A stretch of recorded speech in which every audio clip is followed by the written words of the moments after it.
Doctores, muy buenos días todavía creo. Sí, así es. Muy bien. Creo que al igual que todos ustedes hemos quedado bastante impactados con las cosas que hemos podido ver el día de hoy. Y más allá de esa prescripción, más allá de ese recomendar una marca o un producto a un paciente, hay todo un proceso bastante complejo. Hay muchas personas que están trabajando detrás de ello y muchos procesos que se tienen que certificar, que se tienen que validar y lógicamente hacen que los productos tengan justamente lo que nosotros buscamos, ¿no? Efectividad, seguridad y calidad. El día de hoy vamos a empezar esta semana o estos días de Summit con un tema que para nosotros en Galenicum es determinante y es el tema de la bioequivalencia y la intercambiabilidad. Tema que para América Latina no es necesariamente un hecho fáctico. Hemos visto que las políticas que rigen nuestros países en términos de medicamentos, bioequivalencia e intercambiabilidad no están homologadas. Vemos países en los cuales existe un avance significativo, otros por el contrario, donde todavía el tema es incipiente. Sin embargo, para Europa, que justamente el día de hoy vamos a tratar mucho sobre el particular, ya es un estándar. En ese sentido, quisiera comentarles que las políticas públicas en términos de medicamentos, bioequivalencia e intercambiabilidad no son iguales en la región, como ya les había dicho, y condicionan un motivo más de inequidad, impactando negativamente en la accesibilidad de estos medicamentos, la economía de las poblaciones y en la sostenibilidad de las terapias. Cuando hablamos de terapias efectivas y seguras, que es una piedra angular indudablemente en el manejo de las enfermedades crónicas que en estos días vamos a abordar. Hoy, la bioequivalencia nos permite certificar que un medicamento genérico es efectivo, seguro y de calidad como el referente. Por ende, intercambiable, pero más económico, que es justamente el diferencial que vamos a resaltar. En la siguiente conferencia vamos a conocer los aspectos claves de la definición de la bioequivalencia de los medicamentos, los estudios que la determinan y la experiencia europea desde su uso estandarizado hace muchos años atrás. Me complace, doctores, presentar al doctor Jesús Frías Iniesta. Él es jefe del Servicio de Farmacología Clínica del Hospital Universitario La Paz, catedrático de Farmacología de la Facultad de Medicina de la Universidad Autónoma de Madrid, experto en farmacología y bioequivalencia y aparte conferencista de talla internacional. Justamente estábamos conversando, muchos de los países que ha visitado en el último tiempo llevando este concepto, muchas de nuestras ciudades han sido visitadas justamente por él, y termino diciendo que es amigo de nuestra casa, de Galenicum Vitae. Así que iniciamos puentes en salud entre América Latina y Europa con esta brillante conferencia. Doctor Frías, un placer escucharlo y tenerlo nuevamente con nosotros. Muchas gracias por tu amable presentación. Quiero hacer un par de cosas iniciales.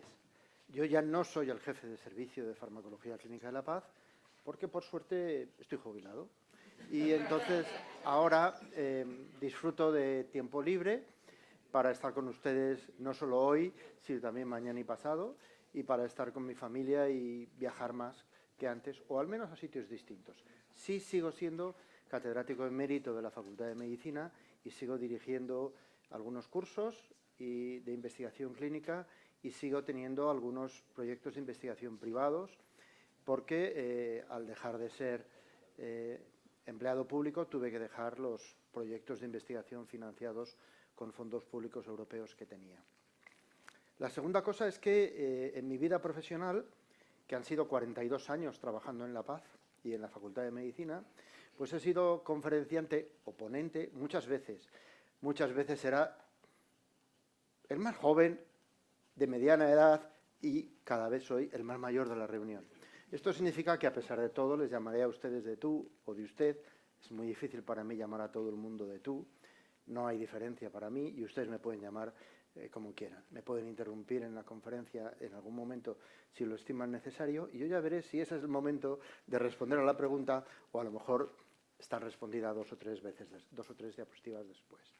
Por último, estoy a su disposición para cualquier cosa que deje en el tintero. Me acaban de decir que vamos un poco tarde y que me dé un poquito de prisa. Bueno, alguna diapositiva la pasaré deprisa. Bien, empecemos entonces. Ya saben lo que soy y dónde he estado y por qué vengo hoy a hablar de este tema, pues porque uno de mis compromisos con la educación y la sanidad pública ha sido intentar ayudar en lo posible a que la sociedad disponga de medicamentos de calidad y a un precio razonable, vamos a llamarlo así. Tanto aquí, en mi país, como en el de ustedes. Y efectivamente, en los últimos 12 o 14 años he estado en Guatemala, en Colombia, en Perú, en Ecuador, en Costa Rica, en México, en Panamá. Creo que no se me olvida ninguno más de una vez. Bien, este es el Hospital Universitario La Paz. Hoy, cuando han venido de Madrid, tendrían... ¿Dónde es? No, eso es para pasar a la siguiente diapositiva. El láser es esto. El LED se come el láser. Este es el Hospital Universitario La Paz. Ustedes, cuando han venido para acá, habrán pasado y lo habrán dejado a su izquierda. Es un hospital ya antiguo. Se llama Hospital Universitario La Paz porque se hizo en Madrid al principio del nacimiento del sistema público de salud para celebrar los 25 años de paz después de nuestra guerra, de nuestra tristemente guerra civil. Por tanto, les estoy hablando a ustedes del 64, 65, 66, que fue cuando construyó. Esto es el hospital pediátrico, esto es el hospital maternal, esto es la residencia general médico-quirúrgica, estos son todos los quirófanos y esto es el hospital de traumatología y rehabilitación, laboratorios y otras dependencias. Aproximadamente entre 1.400 y 1.600 camas, según quien gobierne. Y aquí dejaré las críticas al gobierno, que son cómodas para la hora de la comida. Entonces, lo que Galenicum me ha pedido es que intente mandarles ese mensaje. ¿Qué son los medicamentos genéricos y por qué tenemos que confiar en ellos? Porque hay un requisito que ofrece a nosotros, a los médicos, se me olvidó decirlo, yo soy médico especialista en farmacología clínica, nos ofrece medicamentos de calidad contrastable. Entonces, el tema de los medicamentos genéricos es un tema que, según donde se hable, pues tiene connotaciones diferentes. Pero en casi todo el mundo, no todo, en casi todo el mundo se entiende lo mismo, luego lo definiré, qué es un medicamento genérico, y en muchísimos sitios es la mayor parte de las prescripciones de los médicos. En Europa, por encima del 50%, en Estados Unidos, por encima del 80%. Ojo, no hablo de dólares, ¿no? Hablo de envases, de unidades de dosis diarias. Pero aquí ven ustedes cómo hay multitud de países donde más de la mitad de las recetas que hacemos los médicos lo son de un medicamento que llamamos genérico. Ojo, que no en todos los sitios es lo mismo. Luego, una segunda cosa es que en muchísimos mercados se entiende que hay un interés porque los medicamentos genéricos sustituyan a medicamentos más caros con el paso del tiempo. No necesariamente tiene que ser así. En Europa, en muchísimas áreas, ahí tienen ustedes Reino Unido y Alemania, dos mercados, entre comillas, maduros. Los fabricantes de genéricos llaman mercados maduros a aquellos que tienen un porcentaje de ventas de más del 60%. Bueno, pues estos dos son dos mercados de países económicamente potentes, de países que tienen una sanidad pública casi universal, donde pueden ustedes ver cómo con el paso de los años, hay dos unidades de medida, 2007-2012, no solamente hay sustitución de un innovador por un genérico cuando extingue la patente, sino que muchos médicos utilizan los genéricos de entrada en la primera receta para tratar a un paciente. No hay ninguna dificultad ni legal ni farmacológica para ello. En cualquier caso, en la mayoría de los países, el porcentaje de crecimiento de los medicamentos genéricos es cada vez menor porque la cesta ya está muy llena.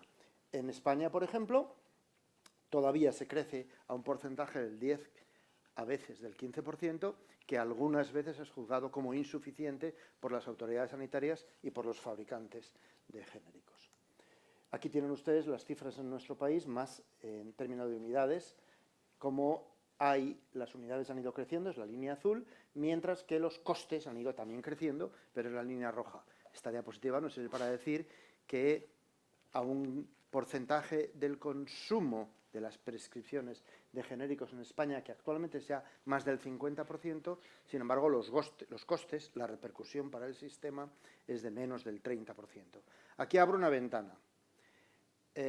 Ahora mismo en España tenemos un sistema sanitario público A, universal, y B, que en el tema de los medicamentos es parcialmente gratuito. Parcialmente gratuito, ¿qué quiere decir? Los ciudadanos españoles que están en edad de trabajar y que no están en paro pagan un porcentaje por cada medicamento que compran. Es decir, en la farmacia se paga una parte del coste, una parte pequeña, según la renta. Quienes ganan más pueden llegar a pagar el 50%, pero lo normal es pagar el 20%, el 15%. Los pensionistas, es decir, los mayores de 65 años jubilados, de los medicamentos crónicos no pagan nada y de los otros un 10%. Quiere decirse que el acceso a los medicamentos en España es eso, vamos a llamarlo universal. Bueno, pero eso tiene una implicación que ustedes ya ven por dónde voy. ¿Quién es el pagador de eso? El sistema público de salud. ¿Que se nutre de qué? De los impuestos. Y, por tanto, el sistema público de salud es un actor muy importante en el tema de precios, por supuesto también en el de calidad. De tema de precios también lo vamos a dejar un poquito orillado. Bien, y aquí tienen ustedes algunas cosas interesantes de ver, como por ejemplo en la última columna, el porcentaje de genéricos sobre no genéricos. Aquí hablamos de, por ejemplo, omeprazol genérico versus el omeprazol del fabricante innovador en porcentajes en los últimos años. Ven ustedes cómo de muchísimas moléculas, casi todo lo que un médico prescribe es genérico. Bien, yo tengo la costumbre de internamente ponerme unas diapositivas para hacerme recordar cuáles son las ideas que debo de ir desarrollando. Hoy no las he borrado.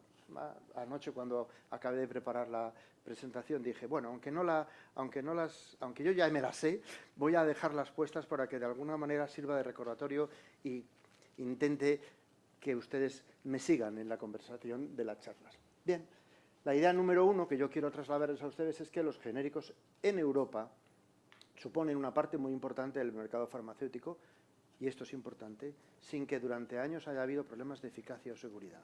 Es decir, el discurso, la discusión sobre si los genéricos son o dejan de ser iguales, mejores, peores, más seguros, esa discusión hace 20 años que no la tenemos. Aquí, en Europa, no existe. Eso está fuera del debate. Ello es posible porque el cumplimiento de la legislación europea, no local, nacional, sino europea, garantiza los derechos de los pacientes a disponer de medicamentos genéricos o multifuente. La Organización Mundial de la Salud prefiere llamar a los genéricos multifuente, con la misma calidad y controles que los medicamentos originales y a un menor precio. Esa última idea también es importante. No se puede pensar, volveré sobre ella, pero no se puede pensar que siendo los medicamentos genéricos más baratos, son peores o tienen menores controles de calidad. Normalmente cuando voy al Perú, esta pregunta es la primera que me hacen. Pero, doctor Frías, ¿cómo es posible? Si son más baratos, tienen que ser peores. No, no tienen que ser peores. No son peores, de hecho. Bien, la segunda idea que quiero decirlo es eso que ya he comentado. ¿Qué son genéricos en Europa? Bueno, pues un medicamento genérico multifuente es un medicamento que contiene un principio activo ya conocido. Esta mañana hemos estado viendo estas magníficas instalaciones y se nos ha hablado de metformina, ibuprofeno, desqueto, loratadina, un montón de productos que ya conocemos todos, que llevan necesariamente más de 10, 15 años en algunos mercados, no en todos, pero desde luego sí patentados, y previamente desarrollado e inventado por otros. Cuando se desarrollaron y se inventaron los llamábamos innovadores. Hoy los llamamos todavía innovadores si los fabrica quien los inventó, y los llamamos genéricos si los fabrica un tercero. Bien, en Estados Unidos y en Europa, porque a partir de ahora todo lo que diga de Europa es paralelo en los Estados Unidos. Y lo digo porque ustedes en algunos países miran más la normativa europea, en algunos incluso la española, que es la europea, pero en otros pues miran más a la FDA. Perfecto, no hay problema. En esto vamos de la mano. Europa y Estados Unidos, los medicamentos genéricos son equivalentes farmacéuticos con la marca registrada original en términos de ingredientes activos, el API, la sustancia activa, la metformina.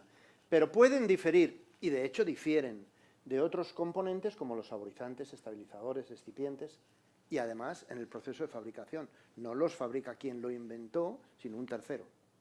Hoy hemos visto que en esta planta se están fabricando productos que luego comercializan laboratorios, y laboratorios muy importantes. ¿Por qué tienen interés los medicamentos genéricos?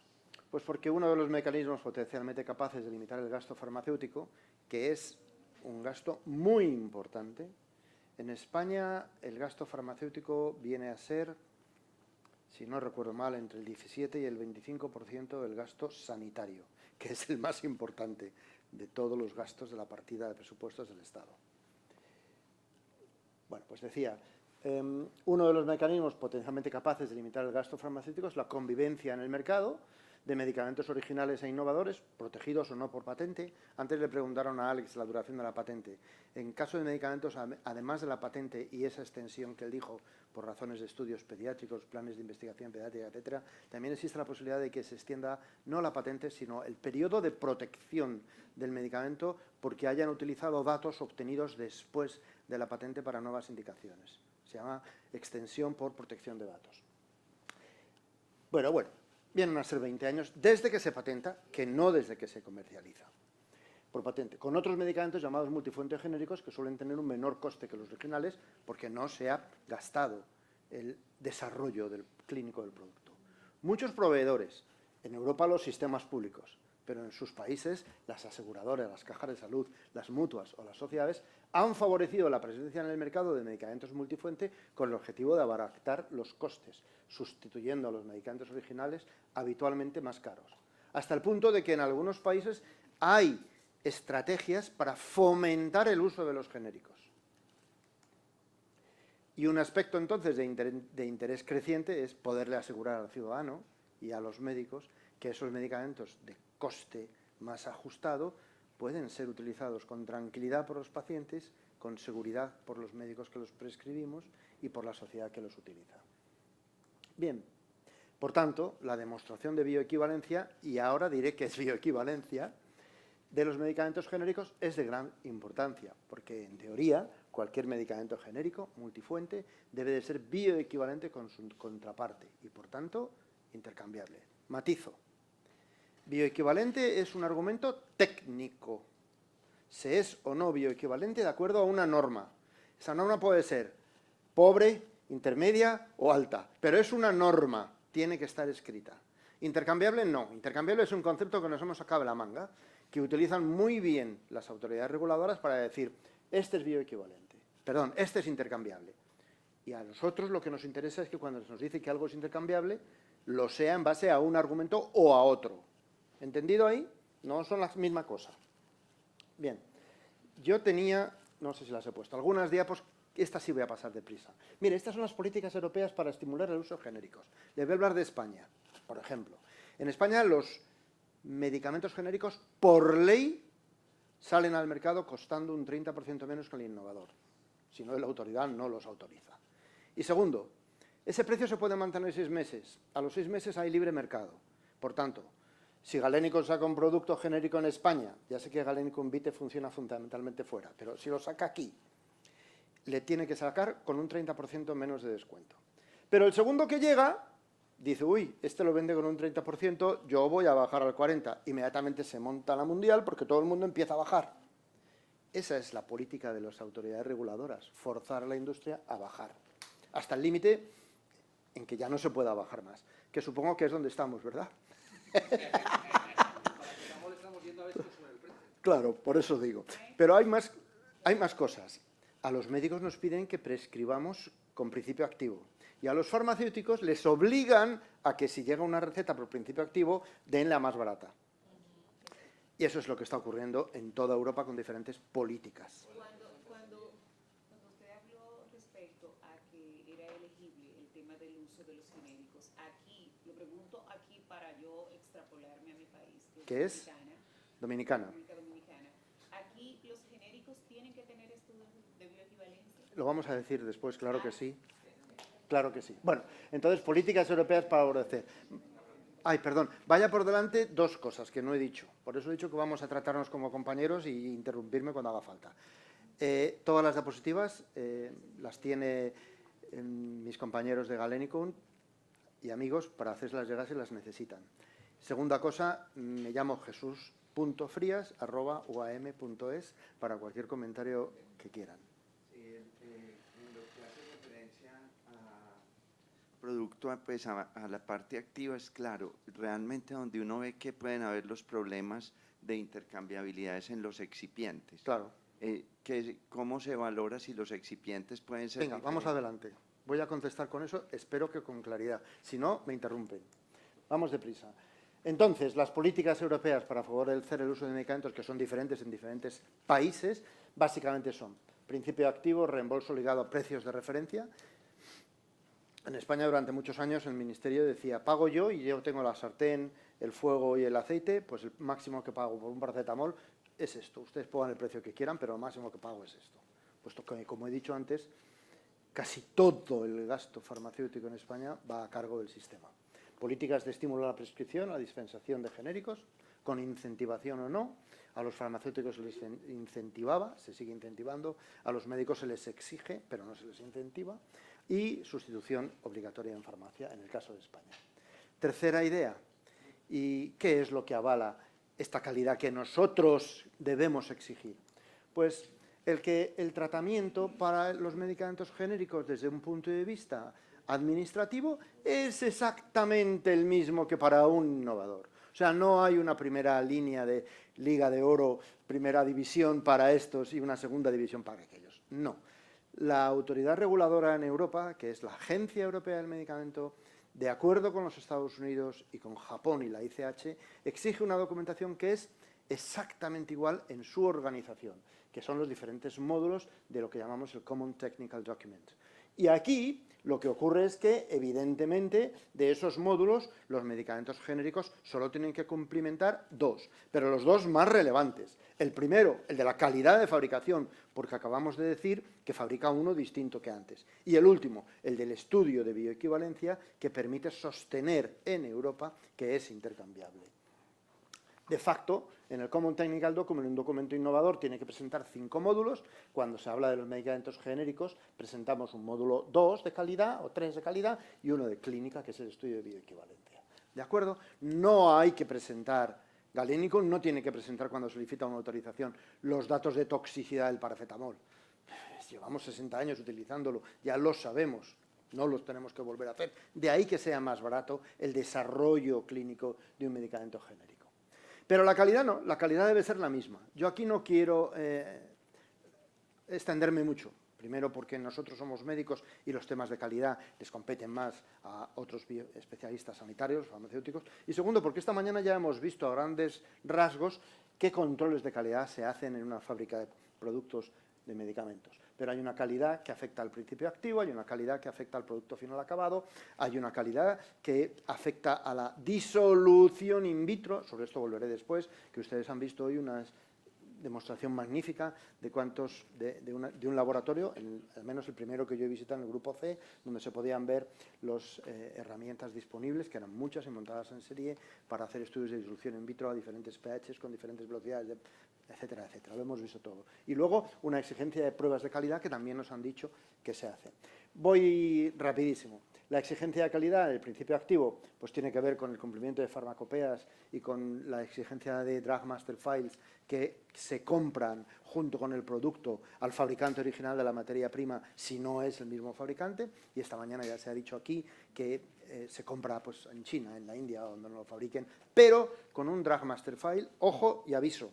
Cuando Galenicon compra un producto en la India, que se nos olvide la idea de que los indios no trabajan bien. No, miren ustedes. Primero, trabajan bien. Y segundo, antes de importar un producto con un API de la India, una delegación de la Agencia Europea del Medicamento va allí y valida un Drug Master File europeo. Si no, no hay madre pásame el río. Hay calidad de producto final acabado, hay etcétera, etcétera. Entonces, si tenemos que la calidad está avalada porque es la misma norma que para el resto de los productos, y yo no quiero entrar porque está fuera de toda duda, ¿qué otros requisitos hay en Europa para comercializar? ¿Qué son esas normas que nos garantizan calidad y seguridad? Pues hay un requisito legal. En Europa no puede haber un genérico que tenga todavía algún tipo de protección de patente. Yo aquí quiero dejar una cosa muy clara. Los estados son soberanos y pueden o no respetar esas leyes. Vaya películas. Hay países que las respetan porque forman parte de una organización de tratados de comercio, y hay otros que quieren proteger su industria local, y hay unos terceros que en un momento determinado de una epidemia dicen que no pueden respetar una patente que les prive del acceso a una vacuna de COVID o a un antirretroviral. Y les cuento cosas que están en la historia de la medicina. Por tanto, en Europa el requisito legal es relevante y que yo sepa no se ha saltado casi nunca o nunca. Y luego hay una exigencia de calidad, ya lo acabo de decir. Y luego una exigencia de seguridad y eficacia que es el estudio de bioequivalencia. Bien, condiciones in vitro las hemos visto esta mañana, están firmemente detalladas. El control de calidad final ya lo hemos visto esta mañana, se nos ha hablado de las impurezas, se nos ha hablado de las estabilidades a diferentes pHs, condiciones de temperatura, condiciones de humedad, etc. Vale. Pero bueno, hemos dicho que hace falta demostración de bioequivalencia. ¿Y cómo se hace eso? Bueno, pues ustedes podrían pensar que se hace de cualquier manera, pero no es verdad. En la literatura uno puede encontrar 3 tipos de estudios dirigidos a demostrar la bioequivalencia. Los estudios de disolución in vitro, los estudios de biodisponibilidad comparada in vivo, los estudios de bioequivalencia cinética, que son casi lo mismo que lo anterior o lo mismo, y los estudios de equivalencia terapéutica.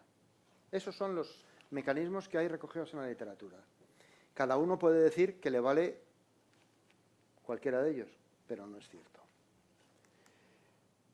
Los estudios de biodisponibilidad comparada in vivo o estudios de bioequivalencia farmacocinética son la norma de obligado cumplimiento en Europa y en Estados Unidos de Norteamérica. In vivo, bioequivalencia cinética in vivo.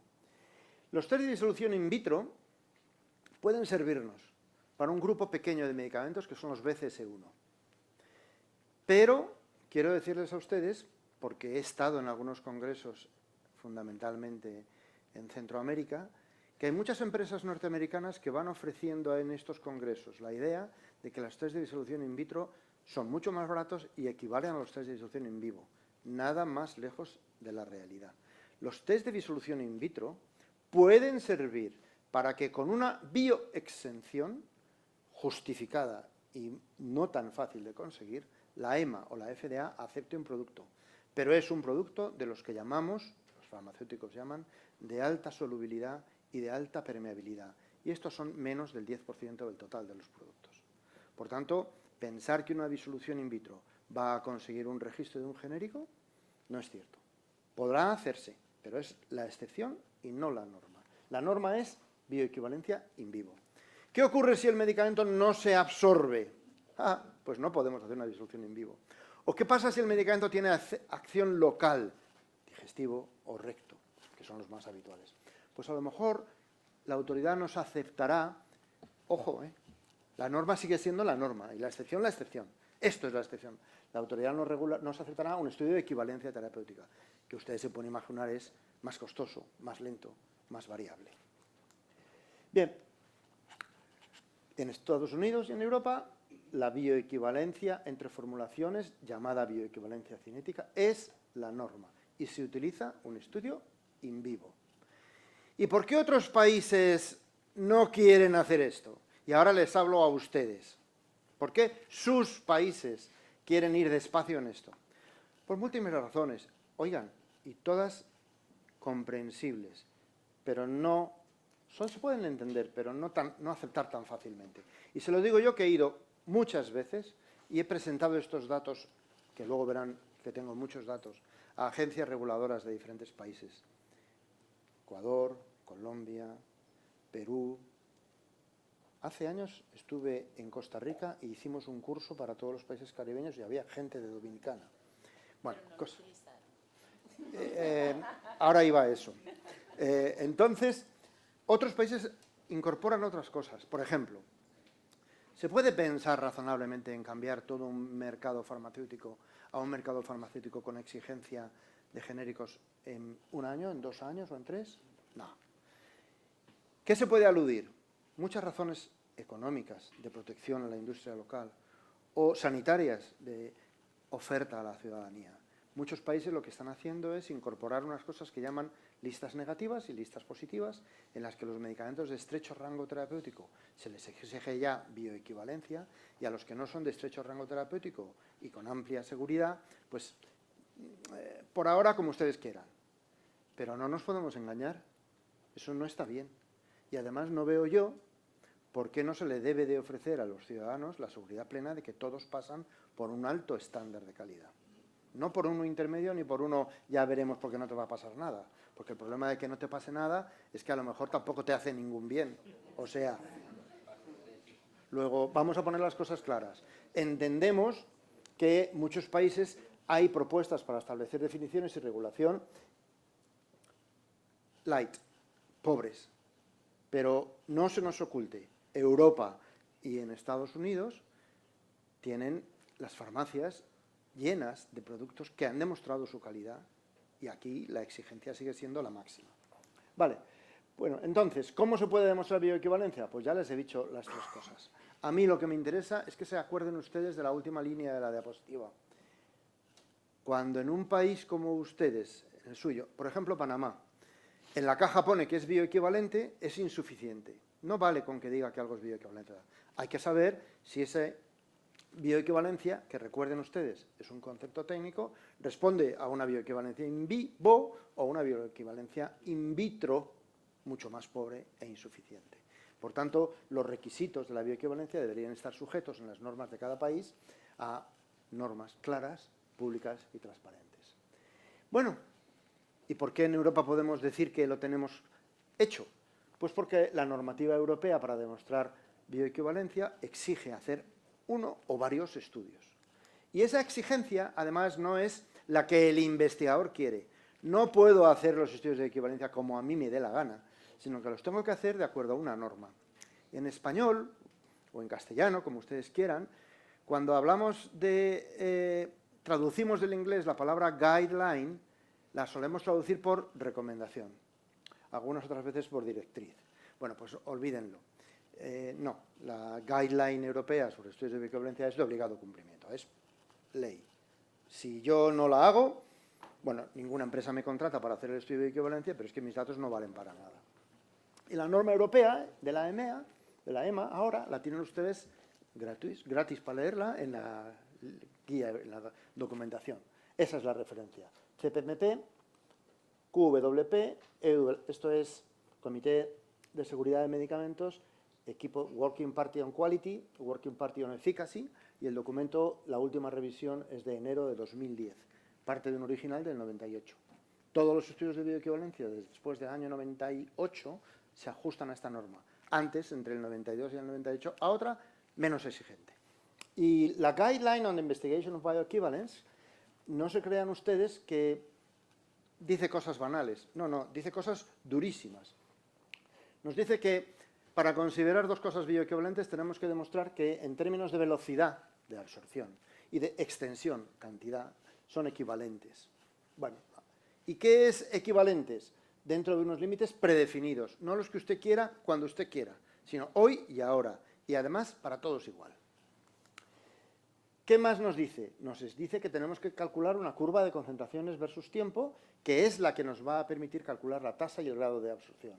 Y nos dice qué parámetros farmacocinéticos tenemos que medir: la velocidad de absorción, el tiempo máximo de absorción, el área bajo la curva. Nos dice que si no se puede demostrar bioequivalencia con las concentraciones de los fármacos, en circunstancias excepcionales puede ser necesario utilizar parámetros cinéticos o clínicos.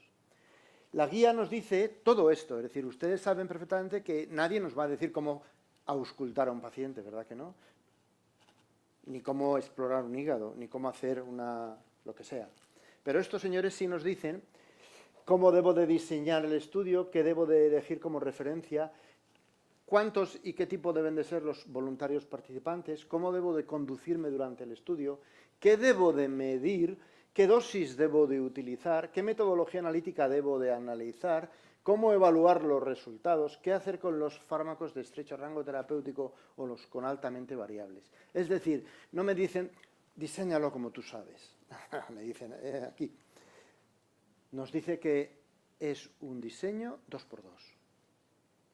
Por ejemplo, todos ustedes son voluntarios, participantes en un estudio de bioequivalencia que vamos a hacer en mi hospital. Yo los distribuyo al azar para que la mitad de ustedes empiece con el producto innovador y después de unos días siga con el producto pretendidamente genérico, o sea, el test, y la otra población al revés, primero 3 y luego... Pero cada uno de ustedes va a tomar las dos cosas y vamos a medir los efectos cinéticos en cada uno de ustedes de los dos productos, un 2×2. Nos dice que el control no puede ser cualquiera, tiene que ser el innovador de verdad, aquel que hizo los estudios en fase 3 que demostraron eficacia y seguridad. Y nos dice que la dosis que debe utilizar debe de ser la mayor, aquella que más variabilidad tiene, porque el legislador lo que dice es: voy a poner todas las cartas a mi favor, en contra de la industria. Que el producto sea la dosis más alta significa que la variabilidad juega en su contra. Bueno, pues yo quiero que juegue en su contra, de manera que si sale bioequivalente, lo sea también en las dosis más bajas, o jugando a favor del paciente. Nos dice los participantes, y no nos dice 12, 24, 48, 96, nos dice los que tú quieras. Pero eso sí, el poder de la comparación tiene que ser de más del 90%. Por tanto, calcula el número que necesitas para que eso ocurra. Normalmente un estudio de equivalencia con un medicamento sencillo se puede ir a los 48, 60. Yo trabajo siempre con múltiplos de 12 porque son 12 las camas que tengo disponibles para eso. 48, 60, pero no es raro que haya que hacer 100 o que haya que hacer 104. Y actualmente estamos haciendo uno que no sé cuándo va a acabar con 324, por ejemplo. Pero es un biosimilar. Nos dice la conducta durante el estudio, si todos deben de estar en ayunas, si debe haber un desayuno graso, si debe de tomarse agua cuánta en las 4 o 5 primeras horas, etcétera, etcétera. Nos dice que debo de medir el área bajo la curva, la Cmax, la Tmax y según a veces concentraciones en orina, etcétera. Por ejemplo, en Europa ya hay veces que me piden que mida los metabolitos. Lógico, si los metabolitos son activos hay que medirlos. Y algunas veces, algunos países donde ya viven muy cómodamente porque tienen todo lleno de buenos genéricos, te piden en antiómeros, por ejemplo. Pues hay que hacerlo. Vale. Nos dice la dosis a utilizar, que ya he dicho, y nos dice la metodología analítica. Básicamente lo que hemos visto esta mañana en el laboratorio, una cromatografía de alta presión de líquidos acoplada a una espectrometría de masa. Nos dice cómo evaluar los resultados. Nos dice qué puedo excluir, que es nunca nada, y por qué. Es decir, para poder excluir yo a un voluntario sano, no es un voluntario que se me salga de los límites, sino uno que haya vomitado en la primera hora después de tomar la pastilla y no sé qué y no sé cuántos. O sea, la norma europea es muy, muy, muy exigente y muy, muy, muy explícita. Nos dice qué hacer con los medicamentos de estrecho rango terapéutico y nos dice que el margen es más pequeño y nos dice qué hacer con los de alta variabilidad, que nos permite ajustar algunas cosas. Bien, pero es que no es eso suficiente. La EMA periódicamente publica unos documentos que se llaman Questions and Answers. Estos questions and answers son preguntas que gente como yo les hace y les dice: oye, he tenido un problema con tacrolimus, ¿qué pasa? Porque no puedo medir nada más que... Y la respuesta se convierte en ley. Y aquí me dice, por ejemplo, requerimientos para la demostración de bioequivalencia para micofenolato o cualquier otra cosa. Bien, quiero que sepan ustedes que la FDA tiene una norma, claro que la tiene. En este caso han ido un poquito por detrás que Europa, porque tiene una norma escrita de antes, pero luego la han mantenido mucho tiempo, hasta que en el año 2013 sacaron un borrador que sigue siendo borrador. Y ese borrador o draft es exactamente igual que la norma europea, que es, como les acabo de decir, del 10. Vale. Pero, bueno, aquí tienen el índice de la guía de la EMA. Pero es que la OMS también tiene una guía de bioequivalencia, que no se diferencia en nada, ni de la europea ni de la norteamericana. Está escrita de otra manera, pero pide lo mismo. ¿Ve? Bioequivalence Studies in Humans. Consideraciones generales, diseños, sujetos, etcétera, etcétera. ¿De acuerdo? Es decir, la norma de bioequivalencia in vivo, que es la norma para Estados Unidos de Norteamérica y para todos los países de la Unión Europea, y también para otros, es una norma universal. Por tanto, los medicamentos genéricos que se fabrican en Europa de acuerdo a la norma europea, hemos visto esta mañana que todos los que fabrican en esta fábrica son así, son perfectamente utilizables en el mercado norteamericano. Vale. Requisito legal, por tanto, fuera de patente, exigencia de calidad y estudio de bioequivalencia. ¿Y cómo se hace este estudio de bioequivalencia? Pues ya os lo he dicho. Normalmente un estudio de bioequivalencia lo contrata una empresa que quiere fabricar un producto a alguien que hace estudios de bioequivalencia. A nosotros, o a un laboratorio de Toronto en Canadá, o a un laboratorio de Barcelona, o a un laboratorio que haga estos estudios en donde sea. En Europa ahora hay mucha gente emigrándose hacia países del este por razones de precio, pero en España se siguen haciendo, en el Reino Unido cada vez se hacen menos, también es por razones de de coste, pero se hacen, porque todos los países europeos los tenemos que hacer con la misma norma. Yo les he dicho a ustedes cómo lo hacemos. El objetivo de un estudio es comparar concentraciones plasmáticas. Por tanto, necesito sacar muestras de sangre y analizarlas de los dos productos para asumir que si son iguales, sus efectos terapéuticos y tóxicos serán iguales. Hay un error importante. Mucha gente piensa, bueno, es que un estudio de bioequivalencia es el subterfugio que ustedes se han sacado para intentar demostrar una cierta igualdad, equivalencia, para comercializar medicamentos genéricos. No, los estudios de bioequivalencia son y sirven para los medicamentos genéricos, pero también para muchas otras cosas. Por ejemplo, una gran empresa norteamericana coge y deja de fabricar en Nueva Jersey porque cuesta más dinero que trabajar en Puerto Rico. O una francesa que cuesta mucho más dinero hacer el estudio en París que en Argelia. ¿Qué hace? Pues mudar toda la fabricación. Pues la primera vez que mude toda la fabricación y se cambia según qué procesos de fabricación, tendrá que hacer un estudio de bioequivalencia para demostrar que lo que yo hago a partir de ahora es igual que lo que venía haciendo hasta ahora. Si ustedes quieren tener una asociación de dos principios activos en una molécula, en un producto medicamentoso, hay que hacer, en un producto farmacéutico, hay que hacer un estudio de bioequivalencia que demuestre que el enalapril administrado solo y la tiacida administrada sola, cuando se administran juntos, el uno no afecta a la cinética de la otra.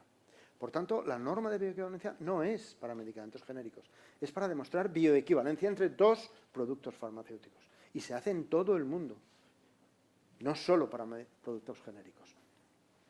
Hay veces que también se hacen extensiones de línea, y cuando se hacen extensiones de líneas, no siempre, pero a veces hay también que hacer un estudio de bioequivalencia. Acuérdense ahora del tiempo en que eran estudiantes de farmacología, porque estudiantes siguen siendo, pero de farmacología menos. Acuérdense de esa época. ¿Qué decíamos los profesores de farmacología?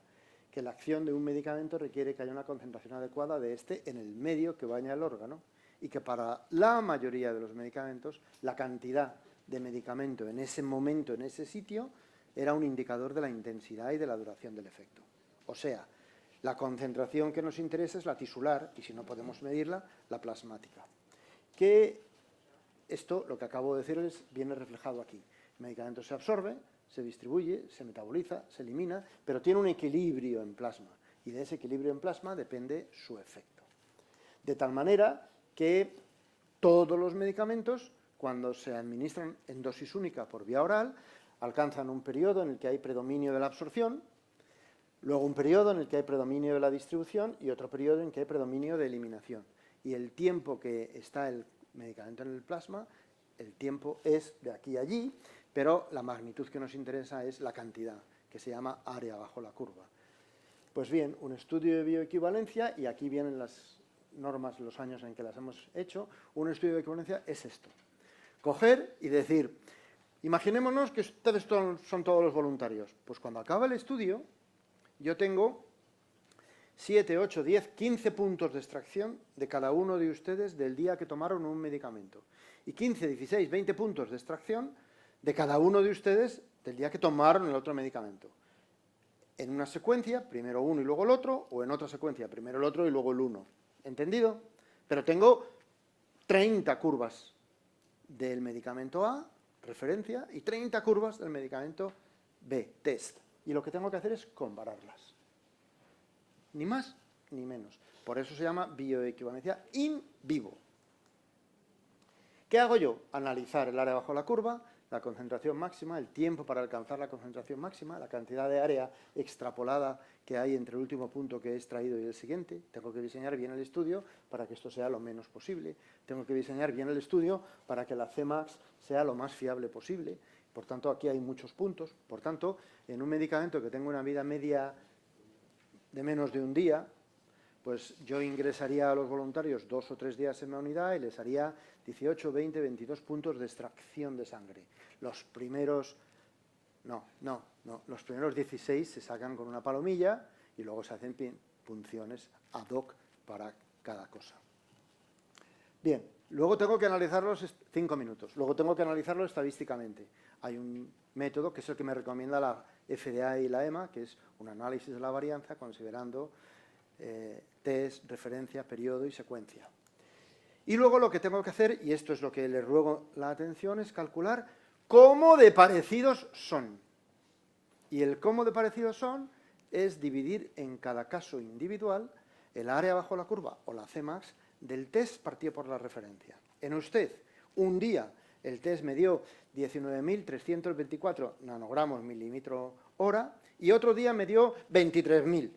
Pues en usted, en este estudio, es 19.000 y pico partido por 23.000 y pico. Total, 0,91. Pero usted, que es distinta que ella, porque son dos personas distintas, en vez de 19 y 23, me salió 15 y 17. El primer día 17 y el segundo 15. El test en usted es 1.03.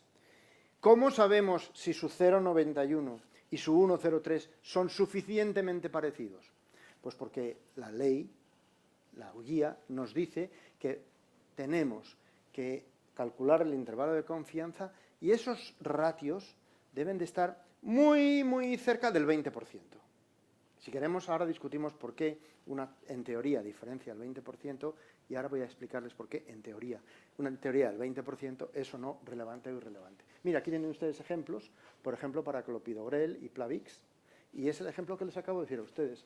Aquí hay 40 partido por 43, un 7% de diferencia, donde hay más biodisponible el Plavix, pero aquí en la voluntaria siguiente, que es la número 2, me salió mucho menos, 4,3, 3,2, y la diferencia es favorable al clopidogrel genérico en un 9%. ¿Eso es grave? No, eso es lo habitual. Pensar que vamos a salir todos iguales, ni de lejos. Aquí tienen otro ejemplo con exemestano. Aquí tienen ustedes el ratio, 1,4, 0,92, 0,93. Aquí tienen otro ejemplo, citalopram, anastrozol, cilostazol. Voy deprisa porque me acaban de decir que no comemos, sino levetiracetam, etc.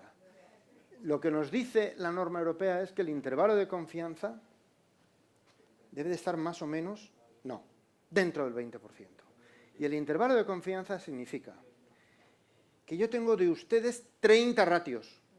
0,93, 0,94, 0, 1,10. Bueno, pues lo que me está diciendo la EMA y la FDA es que si ustedes son 30, tengo que tener el 90% de ustedes dentro de un 0,8 a un 1,2. Por tanto, a nivel poblacional, un 10% puede estar un pelín fuera, pero el 90% va a estar con una diferencia máxima del menos 20 al más 20. Y ustedes me podrían decir, a mí me parece que un 20% es mucho. Yo les diré, pues no. Pues no. Miren, a ver, el más delgado de este aula pesará probablemente un 20% menos que yo. Y ustedes cuando le manden un medicamento a él se lo van a mandar igual dosis que a mí. Segunda cosa, cuando hacemos las curvas en el laboratorio de farmacología para determinar la eficacia y la toxicidad, fundamentalmente la toxicidad, utilizamos escalas logarítmicas. Un 20% es nada. Pero escuchen, tercero, es que la variabilidad normal de los medicamentos, normal, es decir, en el 90% de la población, es del 30%. Por tanto, del mismo medicamento. Por tanto, nosotros con un 20 vamos más que bien sobrados. Bueno, ya se lo he dicho. ¿Por qué se admite que la variación es del 20? Pues ya se lo he contado. Entonces, hago la media de todos ustedes y me sale que el punto es 1,07. Pero el 90% de ustedes está entre el 0,89, más de 0,8, y el 1,18, menos de 1,25. Este medicamento se aceptará, porque la diferencia En nuestro estudio va de un -11 a un +18, en cualquier caso, menos del 20%, que hemos quedado que es irrelevante. Pero en la literatura hay muchos datos que avalan lo que le acabo de decir. Acuérdense que les he dicho que esta discusión sobre si los medicamentos genéricos, pim pam, no tiene sentido en nuestro mundo ya. Hay muchos datos que sugieren que los medicamentos genéricos son iguales que los brand name. Aquí tiene una publicación de una revisión sistemática y un metaanálisis donde se ve cómo entre el brand y el generic no hay diferencias. Bueno, ya acabo. Esta es una de nuestras publicaciones. Aquí nosotros hicimos un estudio para comprobar, y se la pongo por algo, para comprobar que ese +/- 20% no sale, o sea, no sale dentro del +/- 20% cuando las diferencias reales son de más de un 10. En condiciones normales, la diferencia entre un genérico y un innovador viene a ser del 7%. ¿Por qué lo digo? Porque aquí había hecho ya 108 estudios y analicé los datos de los 108. Luego hicimos más, para demostrar que solamente la clase 1 de BCS puede entrar en esas condiciones que poníamos en el artículo anterior. Bien, concluyo. Un medicamento multifuente europeo, genérico en Europa, tiene la misma calidad que los originales y una demostración de bioequivalencia avalada por estudios exigentes, muy regulados en USA y Europa. Y eso demuestra la intercambiabilidad. Las directrices internacionales definen con precisión la forma en que deben realizarse los ensayos. Además, definen el diseño, los parámetros de evaluación, cómo se deben realizar los análisis de los resultados y los límites de aceptación. Por último, el cumplimiento de estas normas garantiza trazabilidad, verosimilitud, con el objetivo, que no debemos olvidar, de poner a disposición de la sociedad medicamentos que, siendo de calidad, puedan contribuir a una utilización más racional de los recursos. Los resultados positivos de un estudio de bioequivalencia farmacocinética permiten sostener intercambiabilidad entre formulaciones. Bueno, yo he dedicado muchos años de mi vida a hacer estudios de bioequivalencia, hago más cosas, pero hoy me tocaba hablar de esto. Ha sido un gusto estar con ustedes, me tienen a su disposición.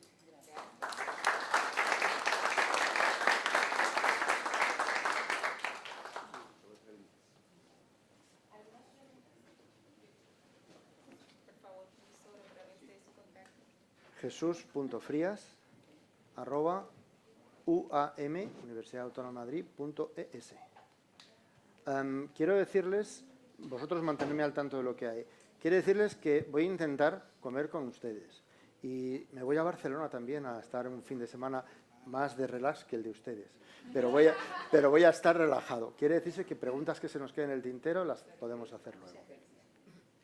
¿Cómo consigue la industria fabricar la materia prima? No, la materia prima, bueno, sí, la industria. Hay industrias dedicadas a eso. Casi todos los medicamentos actuales son por síntesis. Los que son por péptidos son mediante cultivos en determinado tipo de animales, hámsters, células cultivadas de ovario de hámster chino. Pero eso es la industria que hace la materia prima y que, como se nos ha dejado entrever esta mañana, actualmente y por razones de costo, la mayor parte de ella está en China y la India. Al menos para los productos químicos, no tanto para los biológicos. Muy buena presentación, gracias. Y mi pregunta va, ¿qué particularidades nos transmitiría para hacer el mismo concepto, pero para productos que son biológicos anticuerpos? No, la misma norma. A ver, los productos anticuerpos biológicos se llaman en Europa biosimilares, los que son copia de, los que son genéricos de biosimilares. Hay que hacer un estudio de bioequivalencia, generalmente el tamaño de la muestra es mayor, la norma es exactamente la misma, pero además del estudio de bioequivalencia hay que hacer un compromiso formal entre el fabricante y la agencia reguladora de hacer un plan específico de farmacovigilancia durante un tiempo. ¿Por qué? Pues porque los productos biosimilares jamás son idénticos. Exactamente. Ya está. Pero eso afecta... desde el punto de vista normativo pasa por el mismo... Sí, y el mismo tipo de estudio. Las N suelen ser mayores. Perfecto. Alguien me preguntaba antes sobre, y no contesté, porque dije que lo iba a ver después. Los estudios de bioequivalencia no se hacen con materia prima, se hacen con producto final acabado. Es decir, el que usted prescribe. Por tanto, ya lleva excipiente, ya lleva impurezas, ya lleva lo que sea. Es decir, yo estoy comparando, no estoy comparando la metformina con la metformina. Estoy comparando un comprimido de metformina 1000 con otro comprimido de metformina 1000 en un sujeto sano. Y hay veces que tengo que hacerlo en dosis múltiples, aunque la norma es hacerlo en dosis únicas. De nuevo, El regulador se pone del parte del paciente y en contra de la industria. La variabilidad es menor cuanto más dosis des. En la única hay más fuerzas de variación, por tanto hay que demostrar bioequivalencia. Se trata de favorecer las agencias reguladoras europeas, aunque esté feo decirlo, porque yo comparto muchos de sus criterios, piensa que si ya tenemos muchos medicamentos, tener uno que no cumple no tiene sentido. Luego, que lo cumpla y que lo cumpla a rajatabla. Doctor Frías, dadas las múltiples variables que intervienen en la determinación de la bioequivalencia en vivo, ¿qué opinión le merece el hecho de realizar la bioequivalencia en la región geográfica? Porque va a existir diferencias ahí Muy donde poca. se va a vender. Muy poca.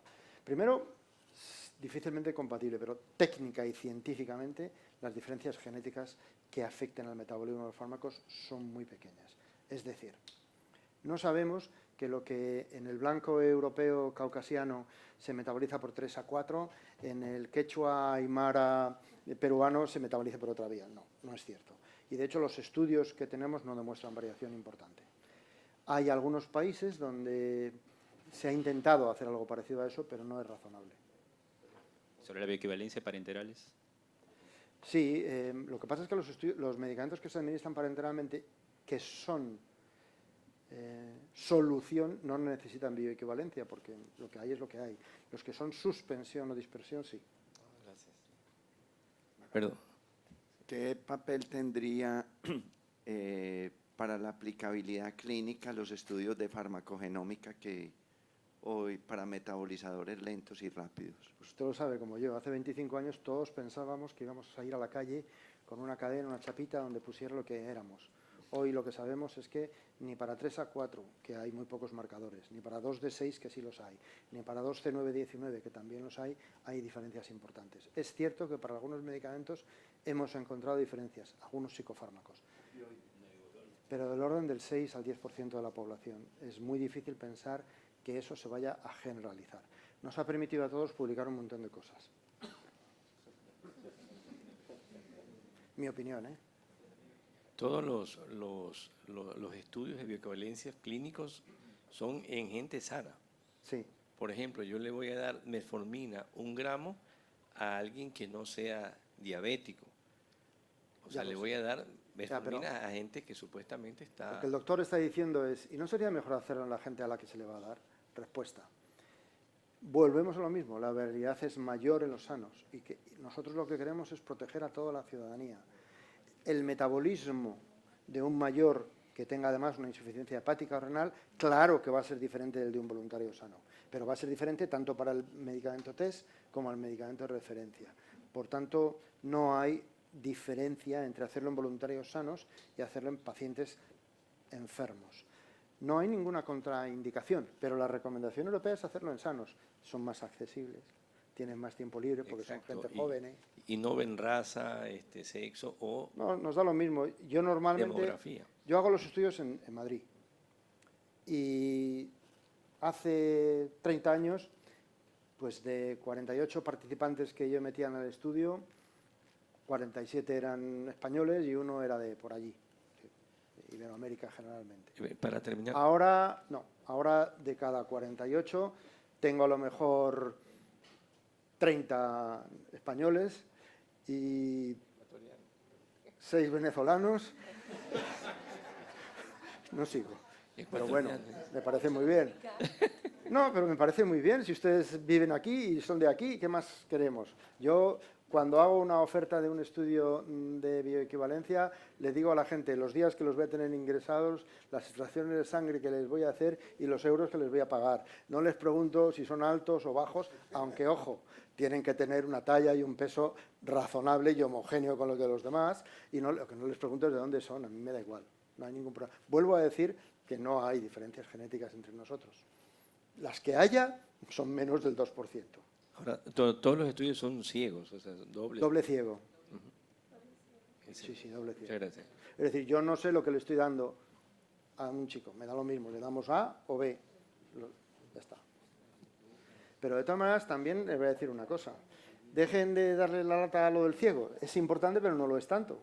Los parámetros que yo miro son objetivos, pero sí, yo distribuyo al azar, con una randomización ciega, Mis enfermeros le dan a los voluntarios la medicación ciega y las muestras que se mandan al laboratorio para analizar son muestras ciegas.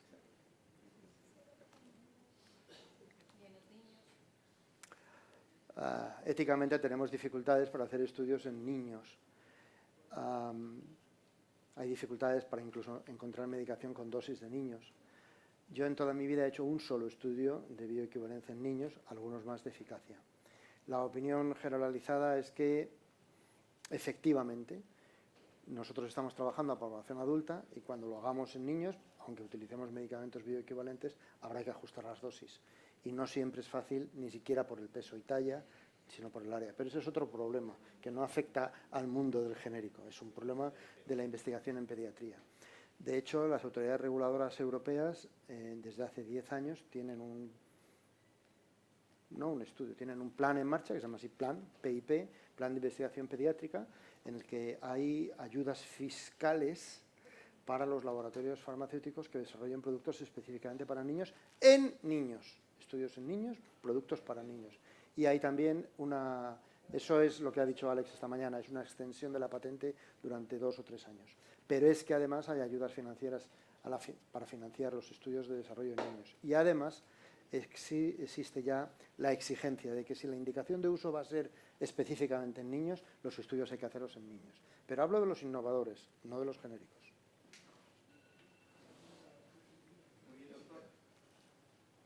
Sigo a su disposición. Muy bien, doctores. Bueno, como lo decía el doctor Frías, él nos va a acompañar en los siguientes días, así que seguramente vamos a tener oportunidad, ya sea durante el almuerzo o durante los días de este evento, para poder conversar con él. Muchísimas gracias por su atención.